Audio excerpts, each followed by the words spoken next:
সুপ্রভাত সবাইকে। আজকে সকালের টিফিনে কি আছে? জল, মুড়ি আর তার সাথে আখের গুড়। পেটও ঠান্ডা হবে, এতে শরীরও ঠান্ডা হবে। তাই জন্য সকাল সকাল মুড়ি জল গুড় নিয়ে বসে পড়েছি।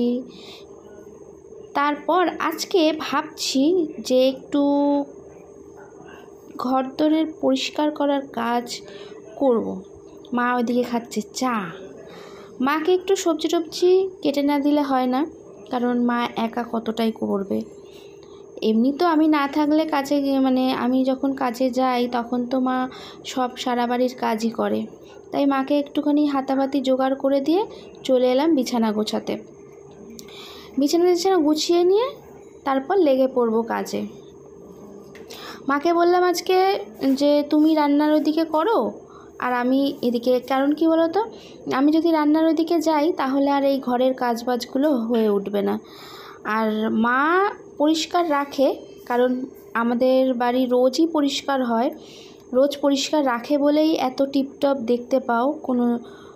কোনো জায়গায় নোংরা ধুলো অতটা দেখা যায় না, কিন্তু কোথাও যেন চোখে না দেখা ধুলো আনাচে কানাচে জমে থাকে। এই শোকেসের পেছনে, দরজা জানলা, তারপরে ঝুলে ভর্তি হয়ে যায়। ওই ছোট ছোট মাকড়সা রয়েছে, মাকড়সাগুলো চারিদিকে, বাড়ির ওপরের দিকে তাকালে না ঝুল কোথা থেকে যেন জমে যায়, আমি নিজেও বুঝতে পারি না। এদিকে জামা কাপড় কাচতে যাব, ভেজাতে গিয়ে দেখি সার্ফ নেই কৌটোতে, তাই একটু সার্ফ ঢেলে নিলাম। এবার কাচতে চলে যাচ্ছি। একটু একটু করে সব কাজ এক ধার দিয়ে করে নিলে না অনেকটা দেখবে কাজ কিন্তু খুব ভালোভাবে হয়ে যায়, সময় মতন হয়ে যায়। তাই আজ মন ভরে পরিষ্কার করব, কারণ সময় পাই না যে। কাজে থাকলে তো আর এসব এত কিছু করা যায় না, ধকল হয়ে যায় না। সারাদিন কাজ করে আসার পর তখন আর ওই সন্ধেবেলায় এসে ভালো লাগে না যে ঘরদোর একটু পরিষ্কার করি। আর পরিষ্কার করলেও তখন কীরকম, হয়তো টুকটাক একটা একটা করে জিনিস পরিষ্কার করা যায়, কিন্তু আজ এরকমভাবে নয়। আজকে পুরোটা আমি ভাবছি একসঙ্গে পরিষ্কার করে নেবো। এখন করতে বসেছি আমার কিছু জামা কাপড় যেগুলো ছিঁড়ে গেছে, আমার যদিও বা চুড়িদারের প্যান্টগুলোই ছিঁড়ে যায়, মোটা মানুষ তো আসলে, তাই জন্য সেই জামা কাপড়গুলো বাদ দেবো, যেগুলো আর পরা যাবে না। তাই শোকেসটা নিয়ে একটু বসলাম ঝাড়পোছ করার জন্য। কি করছিস এইগুলো? বাদ দিচ্ছি, পুরোনো যেগুলো ছিঁড়ে গেছে ওগুলো বাদ দিয়ে দিচ্ছি। কি হবে এগুলো এত রেখে? আমাকেও বাদ দিয়ে দে।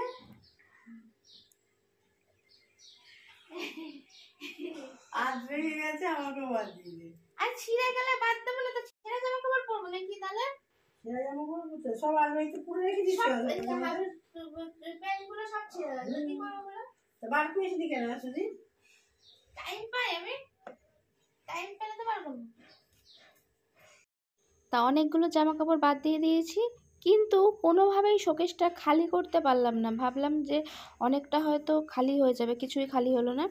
আর তোমরা এই ঝাড়পোছার সময় মাথায় গামছা বাঁধা দেখে হয়তো ভাবছো গামছা বেঁধেছি কেন, আসলে পরশুদিনই মাথা ঘষেছি তো, ধুলো পড়লে আবার মাথা ঘষতে হবে। ভুল হয়েছে, কতদিন পরিষ্কার করা হয় না, তাও মা কিন্তু পরিষ্কার করে, তার মধ্যেও এত ঝুল।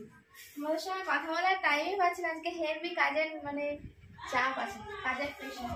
সবাইকে গুড মর্নিং। অবশ্য গুড মর্নিং বলা চলে না এখন, গুড মর্নিং নয়, গুড আফটারনুন। আশা করছি সবাই ভালো আছো, আমিও মোটামুটি আছি, তাই জন্য কাজবাজ করছি, বুঝেছো? সুস্থ আছি বলে ভাবলাম যে সকালবেলা উঠেই কাজ করা। সকালবেলা একটু বেলা করেই উঠেছি, 9টা 9:30 নাগাদ। তারপরে যেহেতু বাড়ি আছি, তারপরে কাজবাজে লেগে পড়েছে। আর কাজবাজ একবার শুরু করলে না শেষের নাম হয় না। কাজ করি না, আর যখন কাজ আরম্ভ হয়ে যায় তখন আর শেষ হওয়ার নাম করে না। কখন বিকেল 5টা বেজে যাবে কিছু বুঝতে হবে না।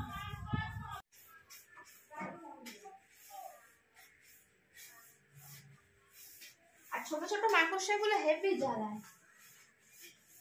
ছোট ছোট মাকড়সাগুলো এত ঝুল হয়। ঝুল তো ঝাড়া প্রায় শেষ, কিন্তু এই ঝুল ঝাড়লে দেখবে নিচে যে জিনিসপত্রগুলো থাকে সেগুলো না ঝাড়লে চলে না, কারণ সেগুলো ধুলো একদম ভর্তি হয়ে যায়। তার জন্যই আমি কিন্তু সকাল সকাল এসেছি। ঘরদোর মোছামুছির আগে যদি এগুলো পরিষ্কার করে নিই তাহলে আর অসুবিধা হবে না। তা এখন ঝুল ঝাড়া হয়ে গেছে, কিন্তু এই জিনিসপত্রগুলো ঝাড়তেই আমার অনেকটা সময় চলে যাচ্ছে। একটা একটা করে সব কিছু এক ধার দিয়ে ধরে ধরে সব কিছু ঝাড়পোছ করতে হচ্ছে।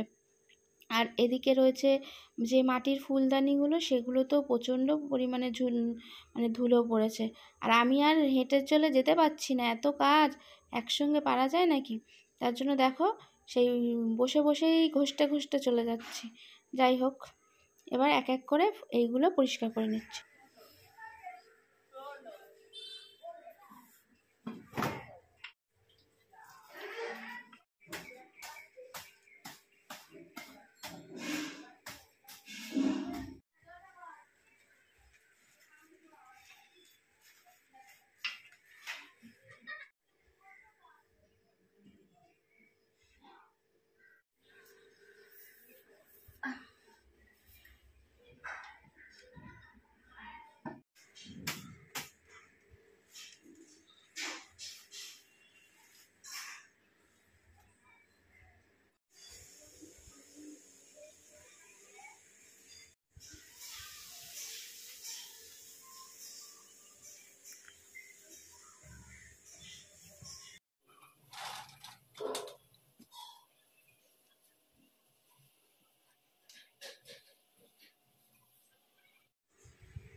বাবা, এখান দিয়ে আর বেরোতে পারছি না, মোটা হয়ে গেছে।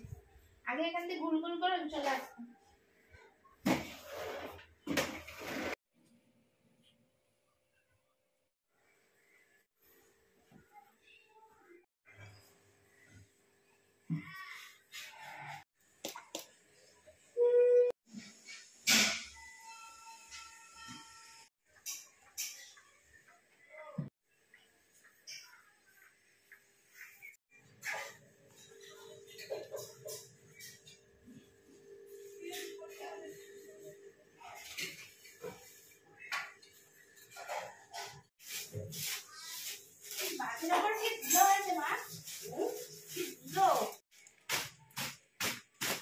প্লাস্টিকে আছে বলে বাঘ বেঁচে যাচ্ছে, না হলে পুরো কালো হয়ে যেত।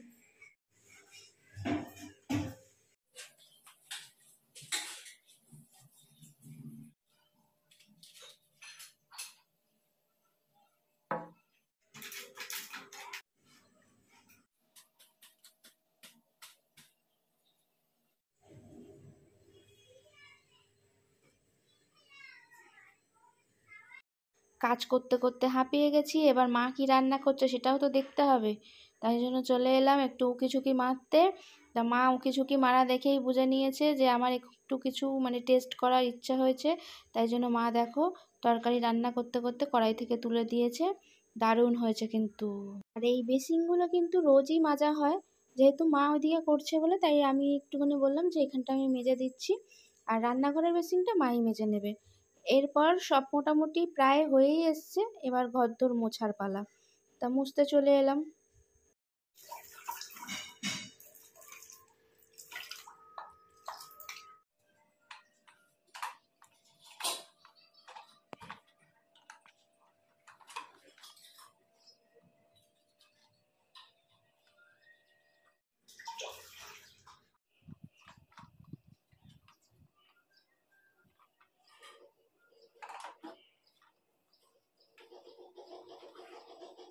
স্নান হয়ে গেছে, এবার খাওয়া দাওয়ার পালা। আমি বসে অপেক্ষা করছিলাম, মা ভাত বাড়ছিল তো তাই জন্য। আজকে আমাদের কি আছে লাঞ্চ মেনুতে, দুপুরের মেনুতে কি আছে? এটা হলো মাছের তেল পটকা দিয়ে উচ্ছে আলুর তরকারি করেছে, এটা কালকে, ঠিক আছে, ছিল অনেকটা করেছে। আর আগে দেখা, এটা গন্ধরাজ লেবু, দেখো গন্ধরাজ লেবু কেটেছি। আর এইটা, এটা হলো তেলাকুচু শাক, ওই বড়ি দিয়ে আলু দিয়ে সব দিয়ে রান্না করেছে, খুব সুন্দর খেতে হয় কিন্তু। এটা আমার মায়ের হাতে স্পেশাল রেসিপি, নতুন না, এটা অনেকবার করেছে মা। আর হলো চারাপোনা মাছের আলু কাঁচকলা আর এই যে কাটোয়ার ডাঁটা, এই যে কাটোয়ার ডাঁটা দিয়ে ঝোল। ঠিক আছে, এই হলো আজকে লাঞ্চ মেনু আমাদের। খাওয়া দাওয়া শুরু করে দিই, ঠিক আছে।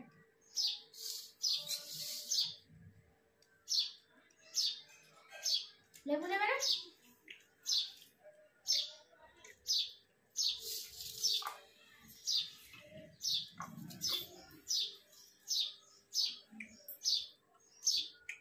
খেয়ে নি না এবার। আজকের মতো সবাইকে এখানেই টাটা। আবার দেখা হবে নতুন একটা ভিডিওর সাথে। আজকের ভিডিওটা যদি ভালো লেগে থাকে সাবস্ক্রাইব করে আমার পাশে থাকবে। টাটা, খেয়ে নি। হ্যাঁ।